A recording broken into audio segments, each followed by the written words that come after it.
Alchemy is my science, yet I have found the Sith purebloods possess a new understanding of how to manipulate the dark side.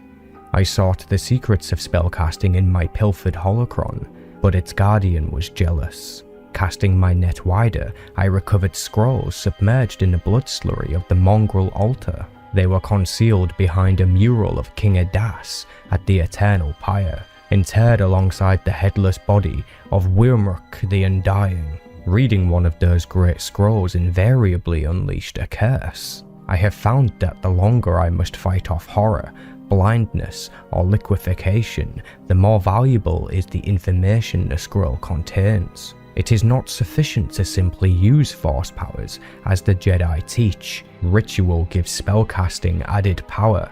Memorize the incantations, speak them with conviction, and weave the invisible lines of power through gesture.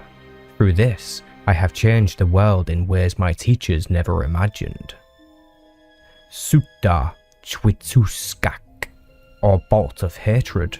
By focusing your rage on the ones who stand against you, you can conjure a spear of dark energy to pierce their flesh. Odojinya, or Dark Side Web.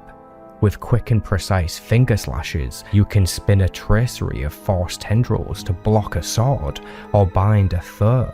Kazoi Kayanatsuka, or suppress thoughts, by first addling your victim's brain and then supplanting the quieted thoughts with the sound of your own voice. You can control the will of another. Duomutsiksa, or summon demon. By concentrating on the air and energy around you, you can call forth a manifestation of the dark side. A dream beast has no true form. Its shape is whatever its victims fear most. A smoke demon can travel as wind-blown miasma or coalesce into solid form when commanded to attack. It can vaporize the body of a victim by entering its nose or mouth, though it is vulnerable to force-based counterattacks. Isai Winoka, Oyakuts, or Reanimated Dead. This complex spell animates both the freshly dead and the skeletons of the Carrions' fields, transforming them into an unstoppable legion, impervious to pain and able to transmit a necromancy infection by biting. I would have taken pleasure in meeting with Dafka Glaush, who died decades before our arrival, though he is gone. It was he who melded alchemy and spellcasting to perfect necromancy. Words have power. Proof is in the Sith scrolls I acquired. When read, they release malevolence as a safeguard against those who would unlock their secrets.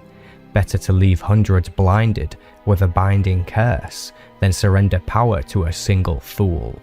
The abilities described in the ancient Sith language are new and astonishing. It is clear that in all the eons since the Jedi left Typhon, they have never divined the value of incantation. When a Sith sorcerer speaks, he gives voice to the 1,000 mages who went before him. If armed with the proper commands and trappings, the dark side can be bound, leashed, and led down any path of your choosing. Sith spells that require vocalization are written in the Sith tongue and consequently must be pronounced as such. Be aware that it is more than recitation. Your inflection must be both precise and passionate. Speak with hesitation and the spell may haunt you instead. Most incantations have a specific meter and rhyme and thus cannot be modified. The most complex incantations unleash spells of volcanic intensity. Spells, however, require time to prepare and to recite. They are challenging to use during combat. Sith kings often remove their best sorcerers from the battlefield scrum, positioning them atop high parapets where they rain curses upon the enemy's legions below. The potency of incantation can be enhanced with amulets and runic raiment. Robes known as the Wraps of Frost are inked with hexes and draw power from the mummy they shroud. For 100 years, that power grows as it steeps in the mummy's dark energies.